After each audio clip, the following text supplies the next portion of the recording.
This is the Lone Crater YouTube. We hope this video helps. You'll start with a workbook that has headers and a clear table range. First, click any cell in the table and go to the Data tab, then choose Filter to add drop-down arrows to each header. Once the arrows appear, click a column's filter arrow and select text filters or number filters as appropriate. This lets you build precise conditions.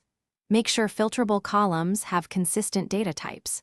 If needed, convert the range to a table with Ctrl+T before proceeding. Now create complex filters. Click a header arrow and pick Custom Filter to combine conditions using and/or.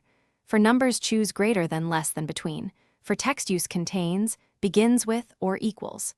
Use the search box to quickly isolate values or uncheck unwanted items in the list. Once done, apply multiple column filters together to narrow results progressively.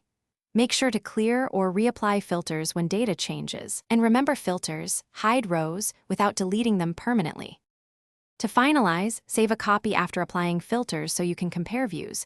Use View New Window if you need simultaneous filtered and unfiltered views. To remove filters, click Data Clear or toggle Filter off. When exporting, remember, filters affect what gets exported. Copy visible cells, home find and select Go to Special Visible Cells Only before pasting. Troubleshooting tip: if a filter returns unexpected results, check for hidden spaces, inconsistent data types, or accidental leading apostrophes, and correct them before reapplying filters. Thanks for watching.